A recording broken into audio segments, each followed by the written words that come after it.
Silverstone usually brings us bangers. Now, while this wasn't the most thrilling race, it brought a lot of points out of it. A lot of weaknesses for cars, a lot of strengths in cars, specifically speaking within the McLaren, Red Bull, Ferrari, Aston Martin, and Mercedes range. We're going to talk about all those teams, really what we've gathered from this British Grand Prix, because there is a lot to talk about going from this Grand Prix and continuing on for our mid-season. First of all, the appreciation for McLaren and Williams. I mean, what these teams have done for these past couple of races has been outstanding, and really just comes to show that this really technical game and the upgrade game is there in live. Now, yes, Red Bull is ahead, but this was their smallest margin they've had all year. Would it have been their smallest margin if the race continued in a normal path? No, I don't think so.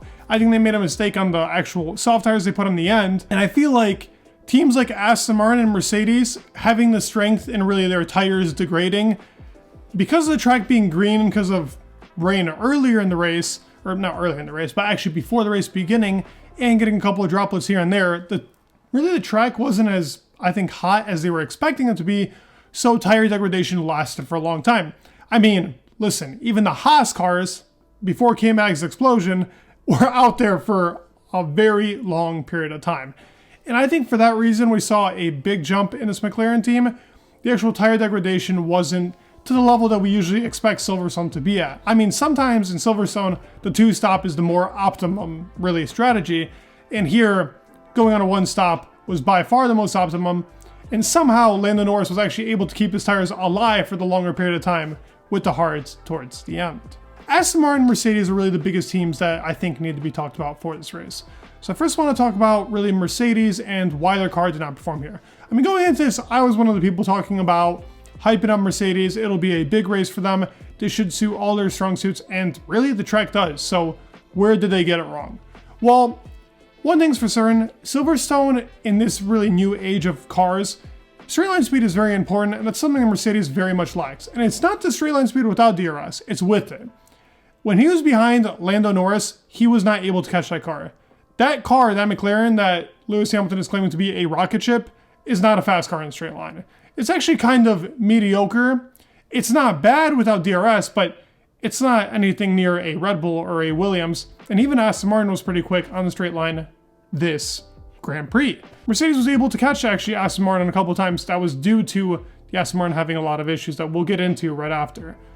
It was actually pretty pacey. I would say they were faster than Ferrari by a decent amount of margin.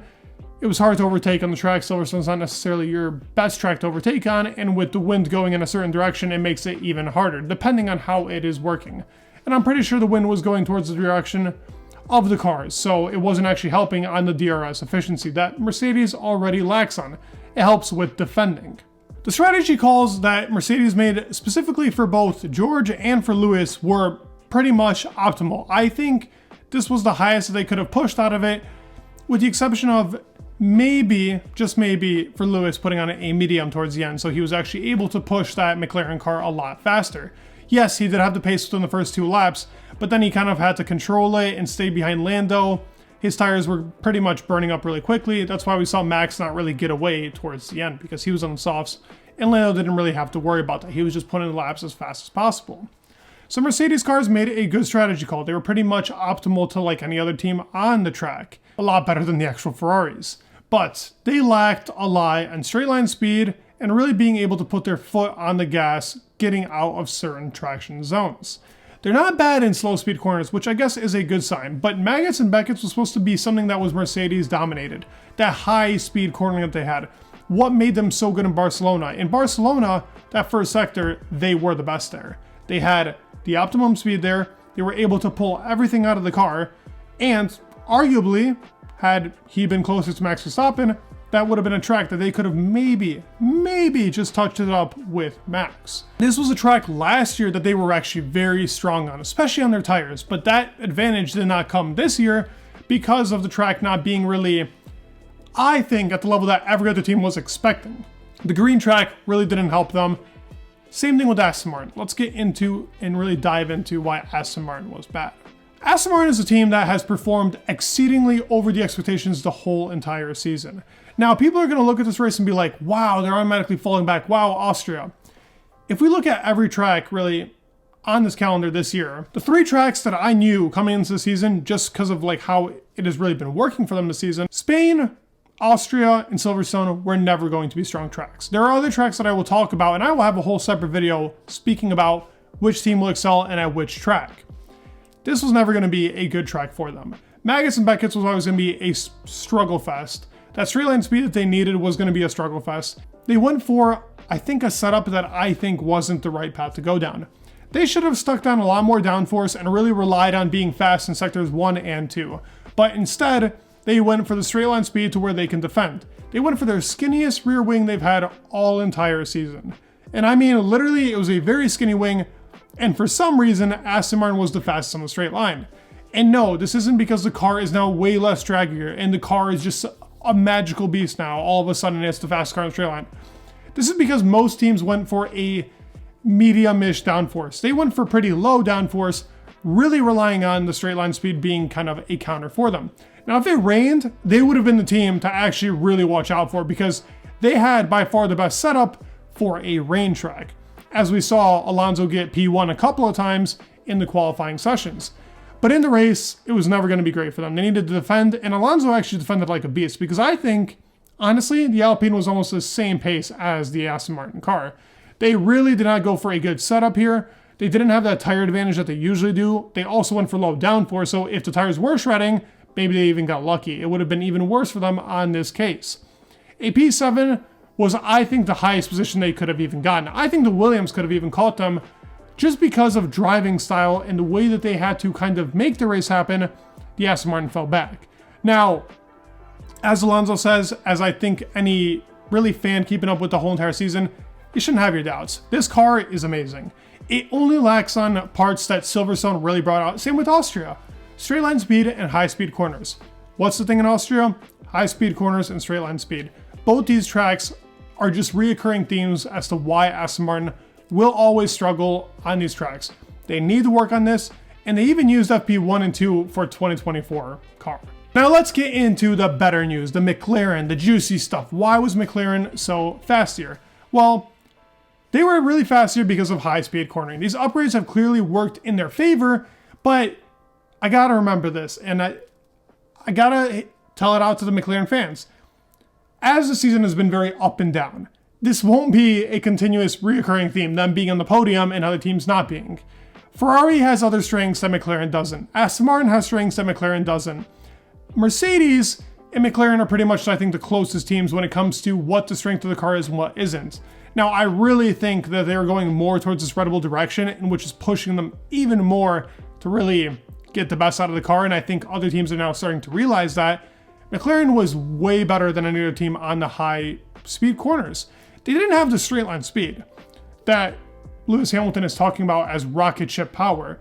Their real performance came out of Magus and Beckett's, Copse, and really even turn 7 was a great corner for them just because they were able to perform really well with the car, and there weren't as many braking zones here for them to actually kind of fail in, I guess you can say. The car will perform better on high-speed corners. I think Spa will be another good track for them, and I think teams like Aston Martin will fall back. This was a magical weekend for them, which I feel like is well-deserved. They've gotten a lot of criticism. I think even Oscar Piastri should have been P3. That would have been a magical way for them to end off this race if it was a P2 and a P3 for Piastri and Norris. It would have been as magical as Monza. I mean, not as magical. Daniel Ricciardo's Daniel Ricciardo. But yet again, great race for McLaren. The pace really came out of the high-speed cornering. They were really efficient on their tires, and everything that they needed to extract in this race, they did. They did just that. Well done to this McLaren team. They're making a beast out of the car. Now, as for the Red Bull, I kind of stand the same way as I do for every other team. They performed to what they needed to do. They were obviously the fast team over McLaren. They were obviously faster than than Aston Martin, Ferrari, and Mercedes. That wasn't even a competition. If Mercedes was closer, I think they would have finished closer to the actual Red Bulls than McLaren would have if it was a normal race, but that's a different story for a different time. I think that the Red Bull car was just optimum in the high-speed cornering and medium-speed cornering. This is always going to be a strong track for them. I just didn't expect them to be able to fire up their tires as well as they did. And when they were fired up, they were performing very well.